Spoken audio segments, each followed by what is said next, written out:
जय गुरु जी। शुक्राना गुरु जी। गुरु जी आप जी का अनंतम शुक्राना जो आप जी अपने सामने बिठाकर रोज़ाना शिव पुराण सुनाने की सेवा ले रहे हैं और इसे संगत तक पहुंचाने की कृपा कर रहे हैं। ये सेवा हमसे हमेशा लेते रहिएगा।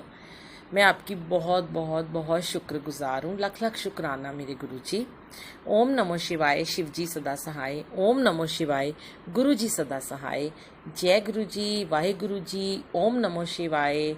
शुक्राना गुरु जी। अगला अध्याय शुरू। स्वामी कार्तिक और गणेश की बाल लीला। दोनों का परस्पर विवाह के विषय में विवाद। शिवजी द्वारा पृथ्वी परिक्रमा का आदेश। कार्तिकेय का प्रस्थान। गणेश का माता पिता की परिक्रमा करके उनसे पृथ्वी परिक्रमा स्वीकृत कराना। विश्व रूप की सिद्धि और बुद्धि नामक दोनों कन्याओं के साथ गणेश का विवाह और उनसे क्षेम तथा लाभ नामक दो पुत्रों की उत्पत्ति। कुमार का पृथ्वी परिक्रमा करके लौटना और शुद्ध होकर क्रौंच पर्वत पर चला जाना। कुमार खंड के श्रवण की महिमा। नारद जी ने पूछा, तात मैंने गणेश के जन्म संबंधी अनुपम वृत्तांत तथा परम पराक्रम से विभूषित उनका दिव्य चरित्र भी सुन लिया। सुरेश्वर, उसके बाद कौन सी घटना घटी उसका वर्णन कीजिए, क्योंकि पिताजी शिव और पार्वती का उज्जवल यश महान आनंद प्रदान करने वाला है। ब्रह्मा जी ने कहा, मुनि श्रेष्ठ, तुम तो बड़े कारुणिक हो, तुमने बड़ी उत्तम बात पूछी है। ऋषि सत्तम, अच्छा अब मैं उसका वर्णन करता हूँ, तुम ध्यान लगाकर सुनो। विपेंद्र, शिव और पार्वती अपने दोनों पुत्रों की बाल लीला देख देखकर महान प्रेम में मगन रहने लगे। पुत्रों का लाड प्यार करने के कारण माता पिता का सुख दिनों दिन बढ़ता जाता था और वे दोनों कुमार प्रीति पूर्वक आनंद के साथ तरह तरह की लीलाएं करते थे। मुनीश्वर, वे दोनों बालक स्वामी कार्तिक और गणेश भक्ति पूरित चित्त से सदा माता पिता की परिचर्या किया करते थे। इससे माता पिता का महान स्नेह षणमुख और गणेश पर शुक्ल पक्ष के चंद्रमा की भांति दिन प्रतिदिन बढ़ता ही गया।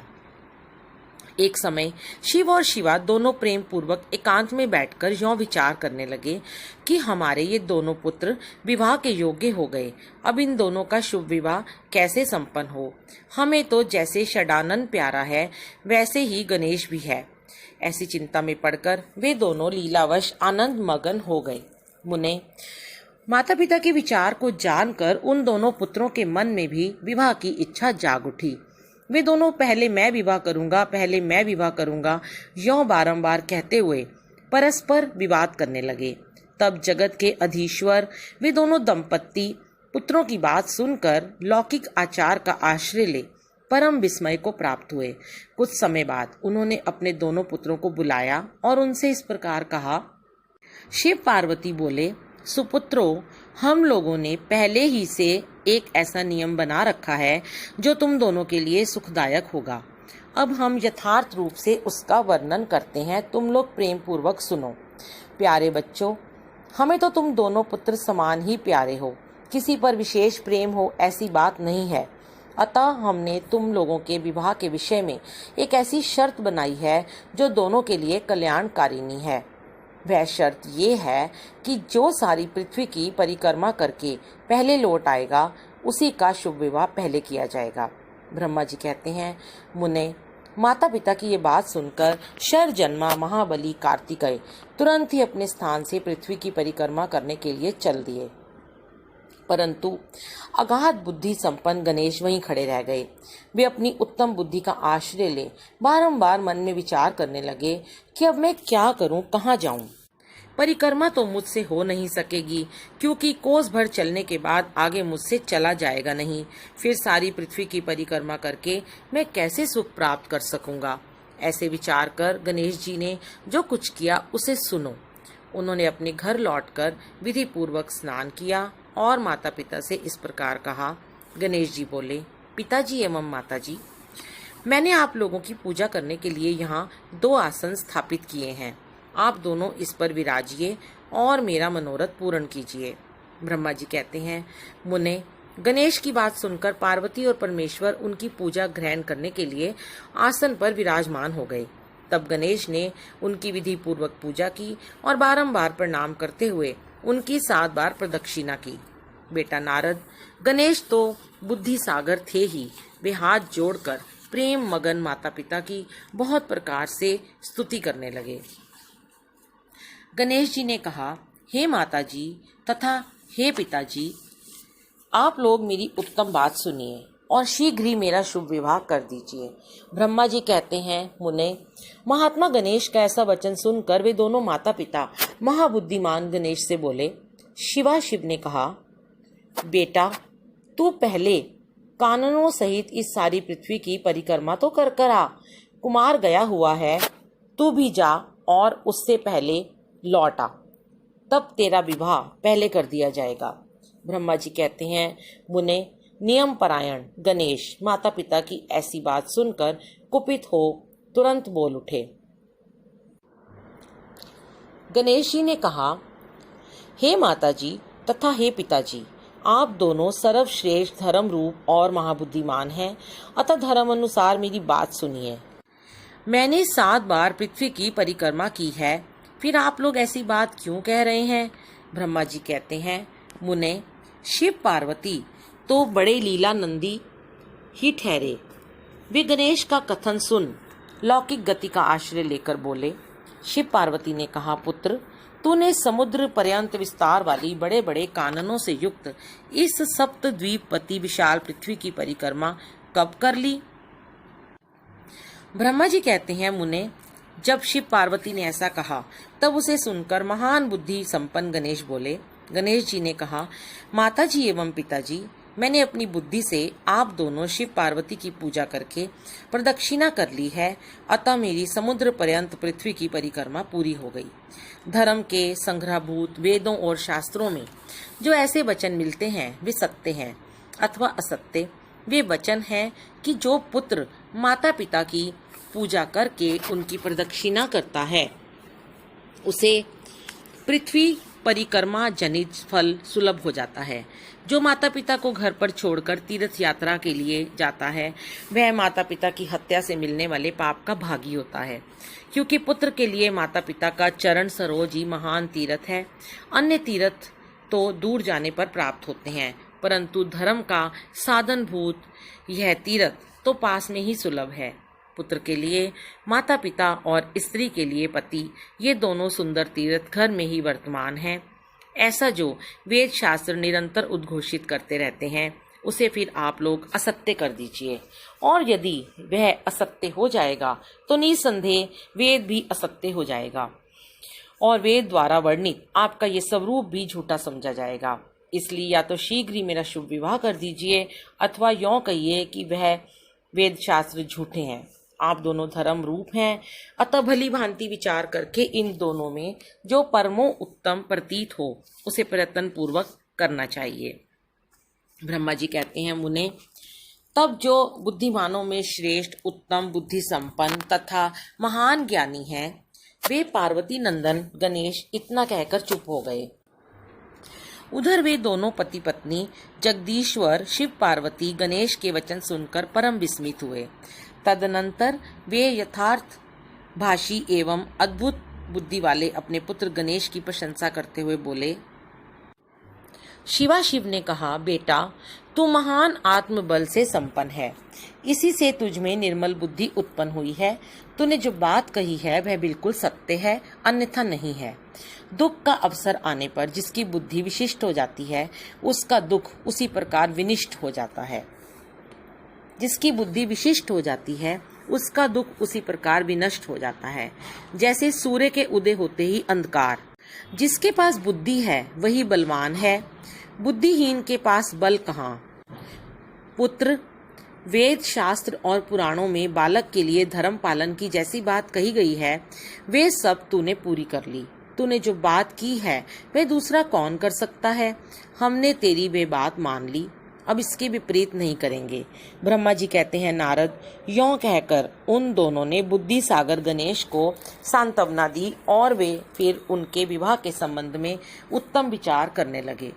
इसी समय जब प्रसन्न बुद्धि वाले प्रजापति विश्वरूप को शिवजी के उद्योग का पता चला, तब उस पर विचार करके उन्हें परम सुख प्राप्त हुआ। उन प्रजापति विश्वरूप के दिव्य स्वरूप संपन्न एवं सर्वांग शोभना 2 सुंदरी कन्याएं थीं, जिनका नाम सिद्धि और बुद्धि था। भगवान शंकर और गिरिजा ने उन दोनों के साथ हर्ष पूर्वक गणेश का विवाह संस्कार संपन्न कराया। उस विवाह के अवसर पर संपूर्ण देवता प्रसन्न होकर पधारे। उस समय शिव और पार्वती का जैसा मनोरथ था, उसी के अनुसार विश्वकर्मा ने वह विवाह किया। उसे देखकर ऋषियों तथा देवताओं को परम हर्ष प्राप्त हुआ। मुने गणेश को भी उन दोनों पत्नियों के मिलने से जो सुख प्राप्त हुआ, उसका वर्णन नहीं किया जा सकता। कुछ काल के पश्चात महात्मा गणेश के उन दोनों पत्नियों से 2 दिव्य पुत्र उत्पन्न हुए। उनमें गणेश पत्नी सिद्धि के गर्भ से क्षेम नामक पुत्र पैदा हुआ और बुद्धि के गर्भ से जिस परम सुंदर पुत्र ने जन्म लिया, उसका नाम लाभ हुआ। इस प्रकार जब गणेश अचिंत्य सुख का भोग करते हुए निवास करने लगे, तब दूसरे पुत्र स्वामी कार्तिक पृथ्वी की परिक्रमा करके लौटे। उस समय नारद जी ने आकर कुमार स्कंद को सब समाचार सुनाए। उन्हें सुनकर कुमार के मन में बड़ा क्षोभ हुआ और वे माता पिता शिव के द्वारा रोके जाने पर भी ना रुककर क्रौच पर्वत की ओर चले गए। देवर्षि, उसी दिन से शिव पुत्र स्वामी कार्तिक का कुमारत्व, कुंवारपना प्रसिद्ध हो गया। उनका नाम त्रिलोकी में विख्यात हो गया। वह शुभदायक, सर्व पापहारी, पुण्यमय और उत्कृष्ट ब्रह्मचर्य की शक्ति प्रदान करने वाला है। कार्तिक की पूर्णिमा को सभी देवता, ऋषि, तीर्थ और मुनीश्वर सदा कुमार का दर्शन करने के लिए क्रौच पर्वत पर जाते हैं। जो मनुष्य कार्तिकी पूर्णिमा के दिन कृतिका नक्षत्र का योग होने पर स्वामी कार्तिक का दर्शन करता है, उसके संपूर्ण पाप नष्ट हो जाते हैं और उसे मनोवांछित फल की प्राप्ति होती है। इधर स्कंद का बिछोह हो जाने पर उमा को महान दुख हुआ। उन्होंने दीन भाव से अपने स्वामी शिवजी से कहा, प्रभो, आप मुझे साथ लेकर वहां चलिए। तब प्रिया को सुख देने के निमित्त स्वयं भगवान शंकर अपने एक अंश से उस पर्वत पर गए और सुखदायक मल्लिकार्जुन नामक ज्योतिर्लिंग के रूप में वहां प्रतिष्ठित हो गए। वे सत्पुरुषों की गति तथा अपने सभी भक्तों के मनोरथ पूर्ण करने वाले हैं। वे आज भी शिवा के सहित उस पर्वत पर विराजमान हैं। बेटा नारद, वे दोनों शिवा शिव भी पुत्र स्नेह से विहल होकर प्रत्येक पर्वत पर कुमार को देखने के लिए जाते हैं। अमावस्या के दिन वहां स्वयं शंभु पधारते हैं और पूर्णिमा के दिन पार्वती जी जाती हैं। मुनीश्वर, तुमने स्वामी कार्तिक और गणेश जी का जो वृतांत मुझसे पूछा था, वह सब मैंने तुम्हें कह सुनाया। इसे सुनकर बुद्धिमान मनुष्य समस्त पापों से मुक्त हो जाता है और उसकी सभी शुभकामनाएं पूर्ण हो जाती हैं। जो मनुष्य इस चरित्र को पढ़ता अथवा पढ़ाता है एवं सुनता एवं सुनाता है, निसंदेह उसके सभी मनोरथ सफल हो जाते हैं। यह अनुपम आख्यान पापनाशक, कीर्तिप्रद, सुखवर्धक, आयु बढ़ाने वाला, स्वर्ग की प्राप्ति कराने वाला, पुत्र पौत्र की वृद्धि करने वाला, मोक्षप्रद, शिव जी के उत्तम ज्ञान का प्रदाता, शिव पार्वती में प्रेम उत्पन्न करने वाला और शिव भक्ति वर्धक है। यह कल्याणकारक, शिव जी के अद्वैत ज्ञान का दाता और सदा शिवमय है। अतः मोक्षकामी एवं निष्काम भक्तों को सदा इसका श्रवण करना चाहिए। रुद्र संहिता का कुमार खंड संपूर्ण। रुद्र संहिता पंचम युद्ध खंड। तारक पुत्र तारकाक्ष, विंध्युन्माली और कमलाक्ष की तपस्या, ब्रह्मा द्वारा उन्हें वर प्रदान, मय द्वारा उनके लिए 3 पुरों का निर्माण और उनकी सजावट शोभा का वर्णन। नारद जी ने कहा, पिताजी, जो गणेश और स्वामी कार्तिक की उत्तम कथाओं से ओतप्रोत तथा आनंद प्रदान करने वाला है, भगवान शंकर के घृत संबंधी उस उत्तम चरित्र को हमने सुन लिया। अब आप कृपा करके उस परमोत्तम चरित्र का वर्णन कीजिए जिसमें रुद्रदेव ने खेल ही खेल में दुष्टों का वध किया था। महान वीरशाली भगवान शंकर ने देवद्रोहियों के 3 नगरों को एक ही साथ एक ही बाण से किस कारण एवं कैसे भस्म कर डाला था। भगवान जिनके भाल में बाल चंद्रमा सुशोभित हैं तथा जो सदा माया के साथ विहार करने वाले हैं, उन भगवान शंकर का चरित्र तो देव ऋषियों को आनंद प्रदान करने वाला है। आप वह सारा चरित्र विस्तार पूर्वक वर्णन कीजिए। ब्रह्मा जी बोले, ऋषि श्रेष्ठ, पहले किसी समय व्यास ने सनत कुमार से ऐसा ही प्रश्न किया था उस समय सनत कुमार ने जो कुछ उत्तर दिया था वही मैं वर्णन करता हूँ।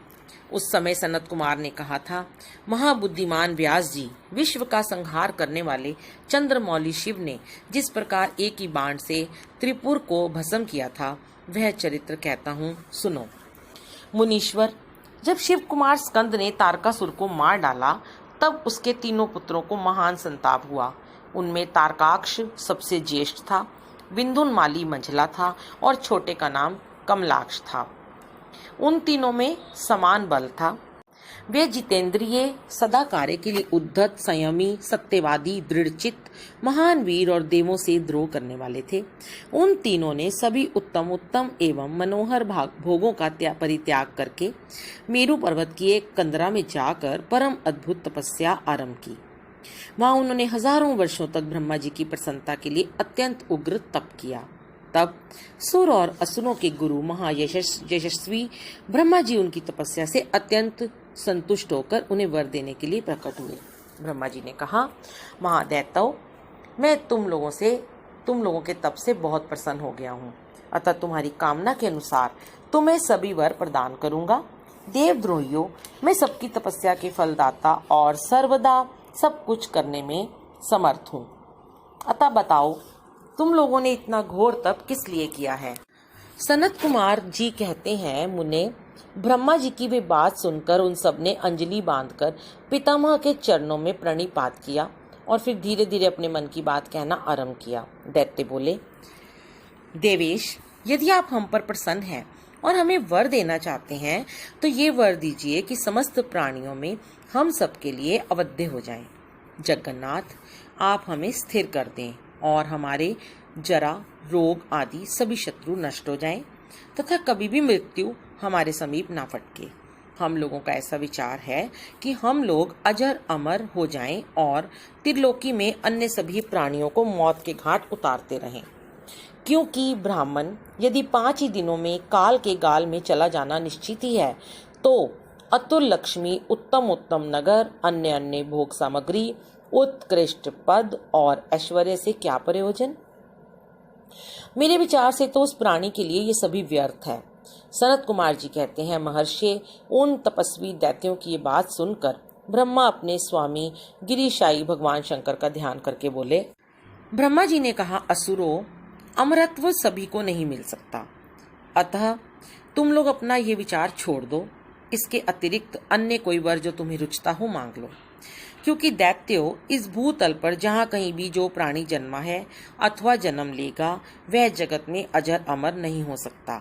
इसलिए पाप रहित असुरों, तुम लोग स्वयं अपनी बुद्धि से विचार कर मृत्यु की वंचना करते हुए कोई ऐसा दुर्लभ एवं दुस्साध्य वर मांग लो जो देवता और असुरों के लिए अशक्य हो। उस प्रसंग में तुम लोग अपने बल का आश्रय लेकर पृथक पृथक अपने मरण में किसी हेतु को मांग लो, जिससे तुम्हारी रक्षा हो जाए और मृत्यु तुम्हें वरण ना कर सके। सनत कुमार जी कहते हैं, महर्षि, ब्रह्मा जी के ऐसे वचन सुनकर वे 2 घड़ी तक ध्यानस्थ हो गए। फिर कुछ सोच विचार कर सर्वलोक पितामह ब्रह्मा जी से बोले। दैत्यों ने कहा, भगवान, यद्यपि हम लोग प्रबल पराक्रमी हैं, तथापि हमारे पास कोई ऐसा घर नहीं है जहां हम शत्रुओं से सुरक्षित रहकर सुखपूर्वक निवास कर सकें। अतः आप हमारे लिए ऐसे 3 नगरों का निर्माण करा दीजिए जो अत्यंत अद्भुत और संपूर्ण संपत्तियों से संपन्न हो तथा देवता जिनका प्रदर्शन ना कर सकें। लोकेश, आप तो जगत गुरु हैं। हम लोग आपकी कृपा से ऐसे 3 पुरों में अधिष्ठित होकर इस पृथ्वी पर विचरण करेंगे। इसी बीच तारकाक्ष ने कहा कि विश्वकर्मा मेरे लिए जिस नगर का निर्माण करें वह स्वर्णमय हो और देवता भी उसका भेदन ना कर सकें। तत्पश्चात कमलाक्ष ने चांदी के बने हुए अत्यंत विशाल नगर की याचना की और विंधुनमाली ने प्रसन्न होकर वज्र के समान कठोर लोहे का बना हुआ बड़ा नगर मांगा।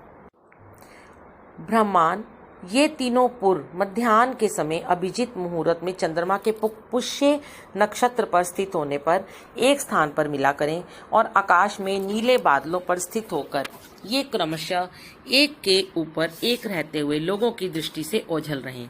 फिर पुष्कराव्रत नामक काल मेघों के वर्षा करते समय 1 सहस्त्र वर्ष के बाद ये तीनों नगर परस्पर मिलें और एक ही भाव को प्राप्त हों, अन्यथा नहीं। उस समय कृतिवासा भगवान शंकर, जो वैर भाव से रहित सर्वदेवमय और सबके देव हैं, लीला पूर्वक संपूर्ण सामग्रियों से युक्त एक असंभव रथ पर बैठकर एक अनोखे बाण से हमारे पुरों का भेदन करें। किंतु भगवान शंकर सदा हम लोगों के वंदनीय, पूज्य और अभिवादन के पात्र हैं, अतः वे हम लोगों को कैसे भस्म करेंगे? मन में ऐसी धारणा करके हम ऐसे दुर्लभ वर को मांग रहे हैं। सनत कुमार जी कहते हैं, व्यास जी, उन दैत्यों का कथन सुनकर सृष्टिकर्ता लोक पितामह ब्रह्मा ने शिव जी का स्मरण करके उनसे कहा कि अच्छा, ऐसा ही होगा।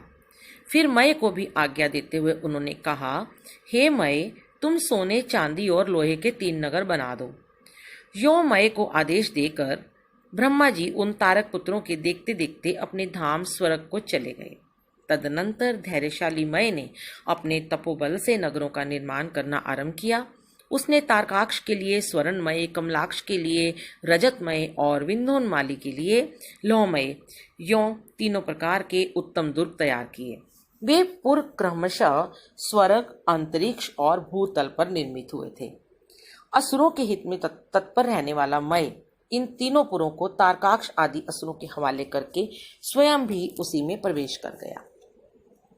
इस प्रकार उन तीनों पुरों को पाकर महान बल पराक्रम से संपन्न वे तारकासुर के लड़के उनमें प्रविष्ट हुए और समस्त भोगों का उपभोग करने लगे। वे नगर कल्प वृक्षों से व्याप्त तथा हाथी घोड़ों से संपन्न थे। उनमें मणि निर्मित जालियों से आच्छादित बहुतेरे महल बने हुए थे। वे पद्यराग के बने हुए एवं सूर्य मंडल के समान चमकीले विमानों से, जिनमें चारों ओर दरवाजे लगे थे, शोभायमान थे। कैलाश शिखर के समान ऊंचे तथा चंद्रमा के समान उज्ज्वल दिव्य प्रसादों तथा गौपुरों से उनकी अद्भुत शोभा हो रही थी। वे अप्सराओं, गंधर्वों, सिद्धों तथा चारणों से खचाखच भरे थे। प्रत्येक महल में शिवालय तथा अग्निहोत्र शाला की प्रतिष्ठा हुई थी। उनमें शिव भक्ति परायण शास्त्रज्ञ ब्राह्मण सदा निवास करते थे। वे बावली, कूप, तालाब और बड़ी बड़ी तलैयों से तथा समूह स्वर्ग से च्युत हुए वृक्षों से युक्त उद्यानों और वनों में सुशोभित थे। बड़ी बड़ी नदियों, नदों और छोटी छोटी सरिताओं से, जिनमें कमल खिले हुए थे, उनकी शोभा और बढ़ गई थी। उनमें संपूर्ण कामनाओं को पूर्ण करने वाले अनेक फलों के भार से लदे हुए वृक्ष लगे थे, जिनसे वे नगर विशेष मनोहर लगते थे। वे झुंड के झुंड मदमत गजराजों से, सुंदर सुंदर घोड़ों से, नाना प्रकार के आकार प्रकार वाले रथों एवं शिबिकाओं से अलंकृत थे। उनमें समय अनुसार पृथक पृथक क्रीड़ा स्थल बने थे और वेद अध्ययन की पाठशालाएं भी भिन्न भिन्न निर्मित हुई थीं। वे पापी पुरुषों के लिए मन वाणी से भी अगोचर थे। उन्हें सदाचारी, पुण्यशील महात्मा ही देख सकते थे। पति सेवा परायण तथा कुधर्म से विमुख रहने वाली पतिव्रता नारियों ने उन नगरों के उत्तम स्थलों को सर्वत्र पवित्र कर रखा था। उनमें महाभाग शूरवीर दैत्य और श्रुति स्मृति के अर्थ के तत्वज्ञ एवं स्वधर्म परायण ब्राह्मण अपनी स्त्रियों तथा पुत्रों के साथ निवास करते थे। उनमें मय द्वारा सुरक्षित ऐसे सुदृढ़ पराक्रमी वीर भरे हुए थे, जिनके केश नील कमल के समान नीले और घुंघराले थे। वे सभी सुशिक्षित थे, जिससे उनमें सदा युद्ध की लालसा भरी रहती थी। वे बड़े बड़े समरों से प्रेम करने वाले थे। ब्रह्मा और शिव का पूजन करने से उनके पराक्रम विशुद्ध थे। वे सूर्य, मरुदगण और महेंद्र के समान बली थे और देवताओं के मथन करने वाले थे। वेदों, शास्त्रों और पुराणों में जिन जिन धर्मों का वर्णन किया गया है, वे सभी धर्म और शिव के प्रेमी देवता वहाँ चारों ओर व्याप्त थे। उन नगरों में प्रवेश करके वे दैत्य सदा शिव भक्ति निरत होकर सारी त्रिलोकी को बाधित करके विशाल राज्य का उपभोग करने लगे। मुने, इस प्रकार वहाँ निवास करने वाले उन पुण्य आत्माओं के सुख एवं प्रीति पूर्वक उत्तम राज्य का पालन करते हुए बहुत लंबा काल व्यतीत हो गया। जय गुरु जी, शुक्राना गुरु जी। ये अध्याय समाप्त हुआ। जय गुरु जी। जय गुरु जी, शुक्राना गुरु जी। गुरु जी, आप जी का अनंतम शुक्राना, जो आप जी अपने सामने बिठाकर रोजाना शिव पुराण सुनाने की सेवा ले रहे हैं। और इसे संगत तक पहुंचाने की कृपा कर रहे हैं। ये सेवा